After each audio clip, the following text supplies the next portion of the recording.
Police का जाल। दोस्तों, इन स्कैम्स की शुरुआत के बाद जब भी देश के किसी भी कोने में फिशिंग स्कैम की घटना होती तो लोग भागकर पुलिस के पास जाते।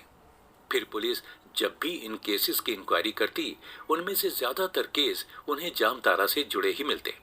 इसका नतीजा ये हुआ कि जामतारा में शायद ही ऐसा कोई दिन होता जब किसी दूसरे राज्य या जिले की पुलिस न पहुंची हो। लेकिन पुलिस जामतारा पहुंचकर भी कुछ हासिल नहीं कर पाई। उल्टा पुलिस को ही कई मुश्किलों का सामना करना पड़ता था। पुलिस जब भी जामतारा के गांवों की लोकेशन पर पहुंचती, गांव के लोग उनके हाथ पैर बांध देते और पिटाई करते, जिससे स्कैमर्स को भागने का मौका मिल जाता। और यही वजह थी कि ये स्कैमर्स बड़ी मुश्किल से पुलिस के हाथ आते। दोस्तों, पुलिस के साथ इस बदतमीजी को करने की वजह यह भी थी कि अब गांव के सभी लोग इस काम में इन्वॉल्व हो चुके थे। इन सभी को डर था कि पुलिस अगर आज गांव में आ सकती है तो कल को उन्हें पकड़ने भी गांव आएगी और उसकी हिम्मत और बढ़ चुकी होगी। इसीलिए ये सभी एकजुट हो जाते थे और फिर पुलिस वालों के साथ ऐसे बिहेव करते। वहीं दूसरे राज्यों या जिलों से पुलिस यहां पहुंचती थी तो पूरी फोर्स के साथ नहीं पहुंचती थी और ना ही उन्हें लोकल पुलिस की कोई मदद मिलती थी। इसी वजह से पुलिस अपने मिशन में नाकाम रहती और फिशिंग स्कैम से जुड़े लोग पुलिस की पकड़ में नहीं आ पाते। इस तरीके से पुलिस को बांधने और उनको गांव से भगा देने से इन स्कैमर्स की हिम्मत और बढ़ जाती और ये लोग बेफिक्र होकर और भी स्कैम करते, क्योंकि ये जानते थे कि उन्हें पकड़ना अब कानून के लिए भी मुश्किल हो चुका है। यानी कि ये लोग बैंकिंग सिस्टम की खामियों का फायदा तो उठा ही रहे थे, अब इन्होंने कानून की कमियों का फायदा भी उठाना शुरू कर दिया था। दोस्तों, ऐसा भी नहीं था कि पुलिस हर बार इन लोगों को पकड़ने में नाकाम रही। कई बार इनमें से एक दो स्कैमर्स पुलिस के हत्थे चढ़ भी जाते थे, लेकिन फिर कोई पुख्ता सबूत ना मिलने पर ये जमानत पर छूट जाते और फिर से इसी काम में लग जाते। यानी कि इनके अंदर से कानून का डर एकदम खत्म हो गया था। ये जानते थे जो पैसा वो कमा रहे हैं उसी की मदद से वो जेल से तुरंत बाहर आ सकते हैं। ये साइबर क्राइम लॉज की कमियां भी थीं जो उन्हें जेल के अंदर रखने में नाकाम थी। यही वजह है कि आज तक जो भी स्कैमर्स पकड़े गए उन्हें शायद ही कोई सजा सुनाई गई हो।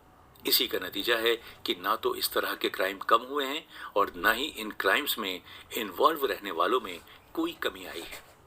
बस कुछ हुआ है तो हम आम लोग ही वक्त के साथ अलर्ट हुए हैं, जिसकी वजह से वो इस तरह के स्कैम में पैसा गंवाने से बच जाते हैं। साथ ही बैंक और रिजर्व बैंक ऑफ इंडिया ने भी बदलते वक्त और फिशिंग स्कैम को देखते हुए लोगों को जागरूक करने की भरपूर कोशिश की है और ये कोशिश अभी भी जारी है।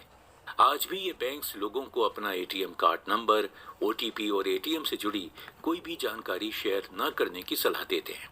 इसी की बदौलत आज फिशिंग स्कैम से जुड़े केसेस में कमी आई है। दोस्तों, फिशिंग स्कैम से जुड़े केसेस में स्कैमर्स ज्यादातर बचने में कामयाब रहे हैं।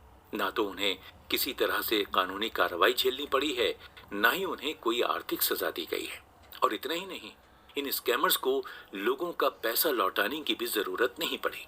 हाँ, ये सच है कि जिन लोगों का भी पैसा इन स्कैमर्स ने चुराया, उनको कभी वो पैसा वापस नहीं मिला। फिशिंग में इन्वॉल्व लोगों के पकड़े जाने के बावजूद पुलिस लोगों को उनका पैसा वापस दिलाने में नाकाम रही और आज तक सिर्फ एक ही केस ऐसा है जिसमें पैसा वापस मिला है। वो केस था गुजरात की रिटायर्ड महिला अधिकारी का। इसके अलावा शायद ही कोई केस ऐसा रहा हो जिसमें लोगों को उनका पैसा वापस मिला हो। ये साइबर क्राइम लॉज की कमी भी रही है कि ये लोग जमानत पर छूट गए और इन पर कोई क्राइम साबित ही नहीं हुआ, जिससे पैसे लौटाने की नौबत ही नहीं आई। और इसके अलावा जब तक ये लोग पुलिस की गिरफ्त में आते तब तक ये सारा पैसा खर्च कर चुके होते थे। इसीलिए स्कैमर्स को लोगों का पैसा लौटाने की जरूरत ही नहीं पड़ी। इस तरह फिशिंग स्कैम से जुड़े क्रिमिनल्स ने न सिर्फ बैंकिंग सिस्टम की कमियों का फायदा उठाया है, बल्कि वो साइबर क्राइम के लॉस से भी बचने में कामयाब रहे हैं। दोस्तों, अब जब पुलिस जामतारा में रोज आने लगी तब इन स्कैमर्स ने भी अपना काम करने का नया तरीका ढूंढ लिया। इन लोगों के पास अब खूब सारा पैसा आ चुका था, इसीलिए अब ये लोग फिशिंग कॉल्स करने के लिए अपनी गाड़ियां लेकर अपने घर से दूर निकल जाते थे। अब कई बार ये लोग दूसरे शहरों में रहकर भी फिशिंग कॉल्स करते, क्योंकि इससे ये लोग पुलिस की आंखों में आसानी से धूल झोंक कर अपना काम जारी रख सकते थे। हालांकि जैसे जैसे वक्त बदला है, लोगों के अंदर फिशिंग स्कैम को लेकर जागरूकता बढ़ी है और इसी जागरूकता के चलते अब जामतारा के स्कैमर्स कमजोर पड़ गए हैं।